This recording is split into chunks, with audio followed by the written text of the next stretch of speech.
Hey guys, welcome back to the Qualcomm podcast. I'm Jeff. I'm Kristen. Hey, today we're going to look at another subject that's discussed at Qualcomm. What's our subject today? So this one's a little bit of a heavier topic, so just a heads up, we are talking about life and death. Ooh, yeah, this is going to be very heavy. Let's just do it. Okay. Right off the bat. Okay. Number one, if you died today, wow. If you died today, how would you like to be remembered? I would like to be remembered. Yeah. It's a good place to start. I don't want to die. I hope no one really cries a lot because I don't want to bring sadness to people if I died today. I would like to. I think we would cry. I think we would miss you. But I don't want to hurt people. That's the problem. So it's a double-edged sword. I would like to be remembered as someone that made them laugh, that brought a smile. And that's why I don't want people to cry for me, because I don't want to bring people sadness. So I want to be remembered for bringing people happiness. I think that's really nice. Yeah. And I know you will be. Yeah. For me, I'm not quite sure. I would like to be remembered as like a multifaceted person. I had a lot of interest. I tried my best, and I hope that I am remembered as a good person. The thing about what happens after you die is like you don't really control your narrative anymore. And I just hope that I'm loved and appreciated by the people that I love and appreciate now. If my legacy, I'm not remembered long term, that's fine with me. But I just hope that I'm appreciated by those close to me in life now. Great. Can you read number two? What does your ideal life look like? My ideal life look like? Geez, these are heavy questions. They are. I think I can take this one first. Yeah, please do it. Sure. I know that one of my goals in life, I've always just wanted to lead a life that's interesting. I love to try new things. I would love to be like a modern day Renaissance woman. And I'm trying to always try new things. I've done like Shakespeare in the Park. I've been a soccer referee. I've been like a bartender. I've traveled to new places. I'm a stand-up comedian. I work in marketing. I just try to do as many skills as I can and constantly like expand myself. My ideal life is one that is not boring. I never want to be stuck in the same routine, because when you're no longer growing, you're no longer living. Okay. Yeah, So yeah, I don't want to be stuck in one place anymore. So my ideal life, I want to find like a partner, a female, and share that life with them and travel. So I want just to, like be like a duo and go to different places. Like a partner in crime. Yeah. So my ideal life, well, I don't want to do crime. But we could do crime. That's how be remembered as a criminal. I want to bring happiness.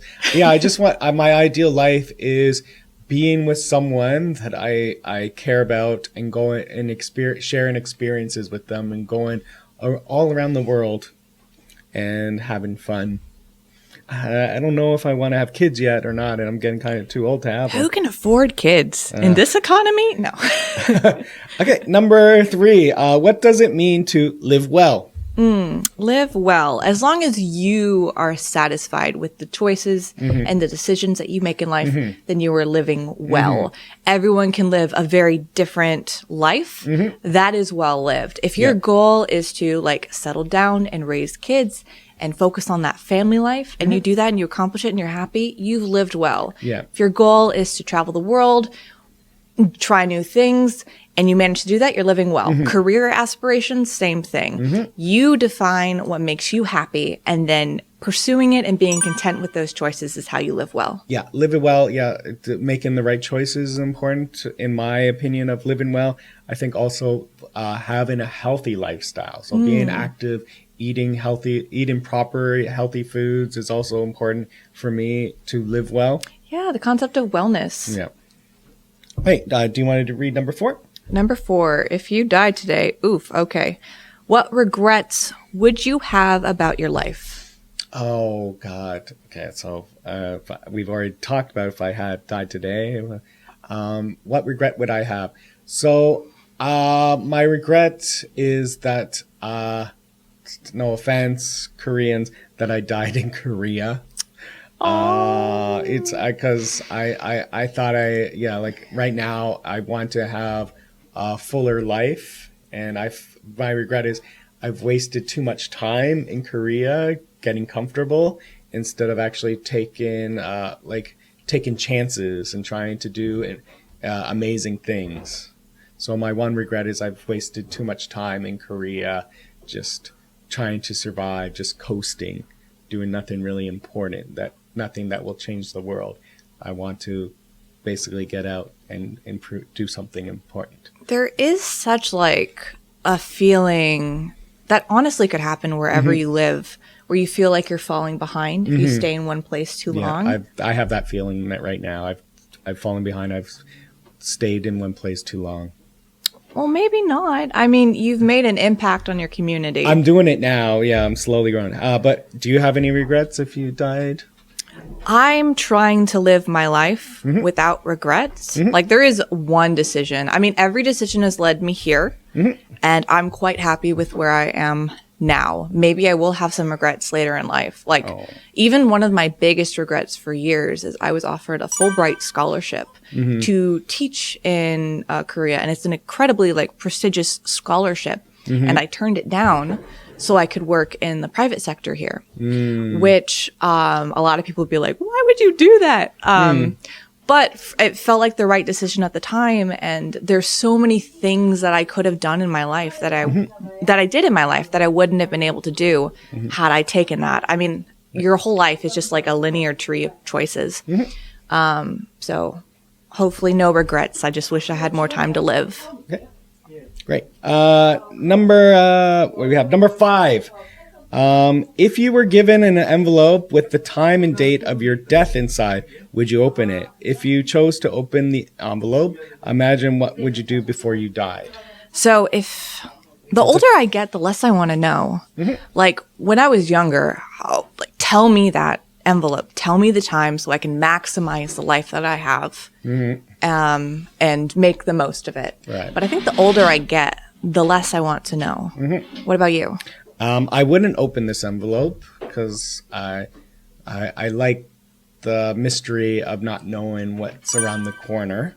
But if I did know when I was going to die, what would I do before I die? Waste all the money I could, having fun, like just not making myself happy, but making other people happy and having a good time. Like if it's within 1 year, I would like to know. Then I'm like, okay, we enter drop everything mode, live life. But if it's like 20, 30 years, it's fine. Yeah. I don't like knowing when death's around the corner. Can you read number 6, please? How would you like to die? Comfortably in bed, surrounded by family, doing something you love, or some other ways? Ooh. So I don't want to die of old age. That actually scares me. And this whole thing, dying comfortably in bed, surrounded by the loved ones. Like, it sounds nice, but the people that have died this way, they have they're suffering. They're slowly dying. They could feel like their life leaving them. So it doesn't seem that peaceful when you realize that they're in pain. If they can't do anything. I would love my death to be spontaneous. I don't want a lot of pain, but I don't want to suffer slowly. Just shoot yourself out of a cannon. Shoot myself out of a cannon. Call it a day. Yeah. Jump out of I don't know. Yeah. For me, it is pretty simple. In my sleep. In your sleep? Ideally. Yeah. Sleep. That sounds nice. Just painless. No one. You don't feel it. It just suddenly. You fall asleep and you don't wake up. And this is getting very morbid. I don't want the people who kind of find me to find me in a position that would make them feel upset. Right. Oh, I had actually. There was one person I worked with on Surprise, the TV show Surprise, John, and I met him, and he was like, "Oh, I've been sick. I've been in the hospital for a week. This is my first day back out of the hospital," and we were doing an acting thing together. But then the next day, basically, he died because the hospital misdiagnosed him, and apparently, something was wrong with his intestines, and so he basically died in pain. His eyes were bloodshot. Oh my God. I mean, I've had a lot of friends who've already passed away in their lives. I feel like we're taking too soon. Some from leukemia. There was a girl in college I was really good friends with. She was such a fighter. She still deserves to be here. I still think it is so unfair that she's been taken from us. But that really makes me, I don't want, and like I've had people pass away in my life from Alzheimer's. I just know that I don't want it to be extended. I want it to be quick and painless, basically. I think we're on the same page. Let's move on to the next question. These are hard questions. These are hard questions. I feel bad for the people entering the room now. Number 7. Number 7. What are the best and worst events in life? Oh, so it's like love. I guess I could summarize it under the umbrella of love. Like falling in love is probably like one of the best, and being in love is one of the best events. But then, you know, breakups are also the worst. If that love ends, that could be the worst events in life. Everything good does have a counterpart. It makes you appreciate the good, the existence of the bad.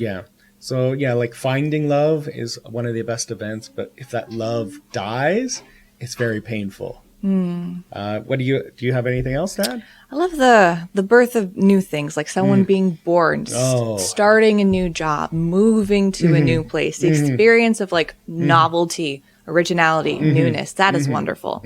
Can't say I've been in love in my life yet, but hopefully I'll get there. But if not, it'll be okay. Well, even that birth, like I've known people, and when they have their children, it just totally changes their aspect of life. They didn't realize what life was until and then they have a child, and they're going, oh, this was my destiny. I was supposed to be a parent, a father, a mother. Like I've worked so hard, like in school and trying to get this job, and like these new jobs, and improve, like to seem like I'm important. But then once they have a child, they're like, oh no, that was actually my goal in life. Was, knowing your purpose, I feel like is one of the best parts in life. Number 8. Yes. Look at that. What is the purpose of a human life? Oh, look at that. It's really, the purpose of human life is how you define it yourself. The purpose of human life is to live it through all the bad, through all the good, and everything in between. Yeah, all these questions are very heavy, hard to answer.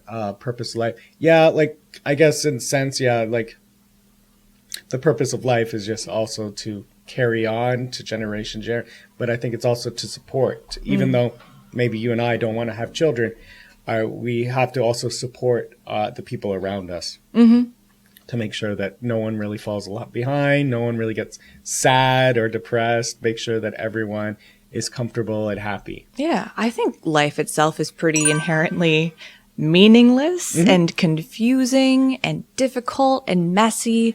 So the meaning to life is how you approach each day and how you choose to live it. Great. And the final one, number 9. Thank God. What would be your final words before you die? Peace out. Peace out. They're going, oh, God. Delete my browsing history? Yeah, don't open my laptop. Please, God. Please. No, literally, it would be instructions. Just throw it out the window. We're going, I guess, oh, man. Funerals are expensive. Please cremate me. You're trying to be funny. But that's real. You should have a discussion. You're trying to be funny. I'm trying to be I'm bearing my heart, man. I love the world. Don't worry about me when I'm gone. I think one of the best ways. I love you. I love you. I loved you all. I loved you all. Don't worry about me when I'm gone, or continue living. I think that's one of the most important things to say. Don't be hurt by my passing. Yeah. All right. Well, that concludes one of the most depressing episodes on this podcast. You're welcome. You're welcome. We got through it. I was able to do 68 of these. I was able to do 68 of these without getting all sappy. But that concludes the topic of life and death. Tell your loved ones that you love them, that you appreciate them, and live life each day for today. Give your mom a hug. Tell your father he did an excellent job raising. The beauty of life is that it's so limited. So appreciate it. Yeah. you know, if you do die, yeah, you want to know that you've at least told everyone that you love them, I guess. But It's okay. Life is meaningless. Don't put too much pressure on yourself. hey, if you have further questions about Colcom, you can reach them on their website at colcom.co.kr. I've been Jeff. I've been Kristen. Bye-bye. Bye.